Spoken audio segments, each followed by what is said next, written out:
Hello, folks. I normally don't do this, but this is an article that is very serious to me. Not to me personally, but it's against e-cigarettes, which I never thought was a good alternative to smoking cigarettes. Just quit smoking, but I've been hearing more and more problems, but now there's an explosion risk. So I'd like to read this article to you. And now this is from the Seattle Times, and it appeared in my paper, my local paper. Okay, here we go. The way his lawyer tells it, 24-year-old Daniel Pickett was driving down a small town street in central Washington last December when the electronic cigarette he was holding made a funny noise. He said he noticed a staticky sound, said Robert Selby of Wenatchee, who plans to represent Pickett in the eventual lawsuit. Literally half a second later, it vented or exploded. It just really tore the heck out of his hand and arm. Pickett of Kashmir was rushed to a local hospital, but had to be sent by air ambulance to Seattle. 5 surgeries later, including skin grafts from his forearm and elbow, and Selby said it's still not clear whether the young man, who worked as a waiter, will regain use of his right hand. Burn and trauma experts at Harborview Medical Center say Pickett is one of 4 young people since October treated for gruesome injuries caused by exploding e-cigarettes. National fire experts say the Harborview cases are part of a small but disturbing trend linked to battery failures in the popular devices, often touted as a safer substitute for tobacco cigarettes. That was their intention. But I don't think so. I realized that this was something that was happening more frequently than we had previously recognized, said Dr. Alicia Brownson, a Harborview Trauma and Burn Critical Care's fellow who's tracking the problem. I just think that if people really knew this could explode in your face, they would consider twice putting a device like this to their mouth. A United States Fire Administration report found 25 injuries in the United States caused by e-cigarette explosions between 2009 and 2014. However, no federal agency regularly tracks such data, noted the agency's Lawrence McKenna Jr. It's a growing problem in a country where e-cigarettes have become a $2.2 billion industry. And use is climbing exponentially among adults and teens, according to federal statistics. Nearly 13% of U.S. adults have tried e-cigarettes at least once, and nearly 4% are regular users. The United States Centers for Disease Control and Prevention found among high school students, current use nearly tripled between 2013 and 2014 to more than 13% of the teens, the agency reported. Advocates contend that e-cigarettes are safer than traditional products because they don't burn, which produces the toxins in regular smoke. A 2014 analysis of more than a dozen studies found no increased health risk in smokers who used e-cigarettes for 2 years compared with smokers who didn't use the devices. But the report also concluded there wasn't enough evidence for a definitive answer about efficacy and safety. Still, reports of blast injuries remain rare and usually involve use of the wrong type of battery charger, fire officials and an industry trade group said.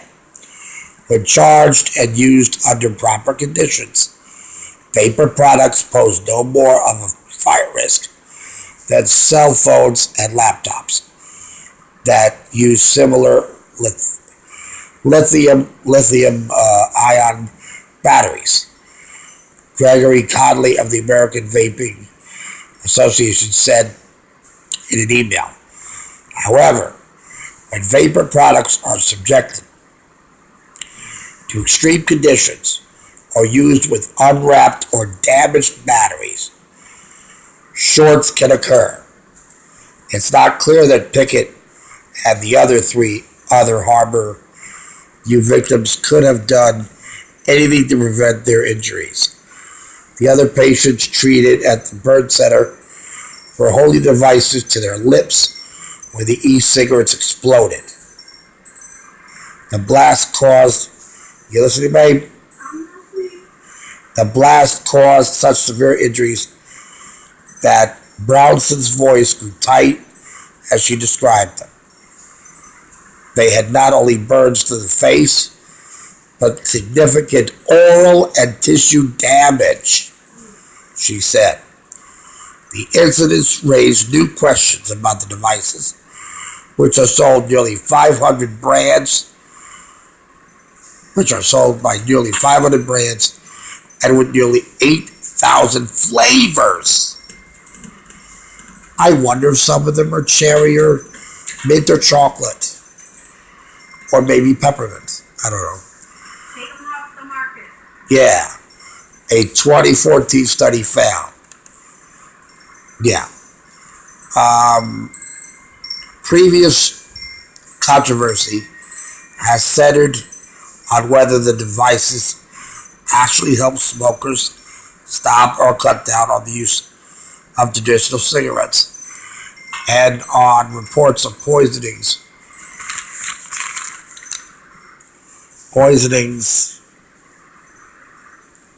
in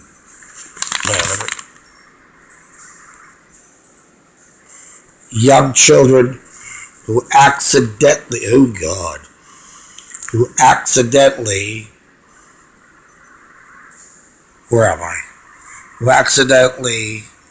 ingest the nicotine laced vaping liquid or juice. Oh God, children, find it sitting around. Scientists in Portland have reported finding poisons such as formaldehyde in e-cigarette vapor. Oh wow. Formaldehyde. Oh jeez. But the recent injury reports, including 4 cases at a Colorado burn center this year, trade new attention on the tiny lithium-ion batteries that fuel the devices. Unlike other electronic consumer devices, e-cigarettes may be particularly vulnerable to battery failure. The Fire Administration explained. About 80% of the incidents reported occurred when the batteries were being charged. So wait a minute. They're smoking the damn things while they're being charged. Oh, okay.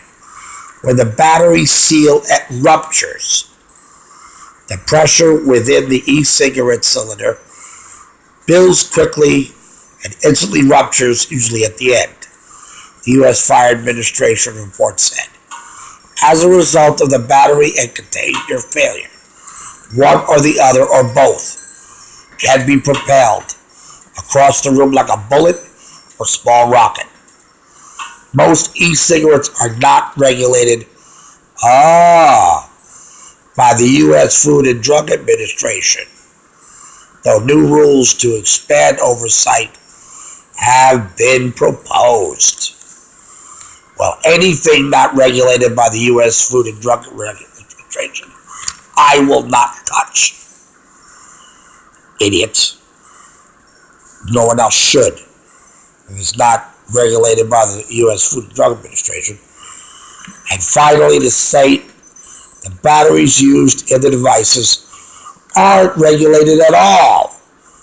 The Fire Administration noted that makes enforcing safety regulations impossible, leaving users surprisingly vulnerable, said CLB Pickett's lawyer. Well, babe, what do you think of that? I'm glad I just don't smoke, period. Yeah. And I'm glad you quit. That's right. And I never would go anywhere near those e-cigarettes. I think they're just disasters. Yeah, so do I. I think they're stupid. You know, it's just, I never trusted them when they first came out. And now they pose an explosion risk. That's crazy. Absolutely.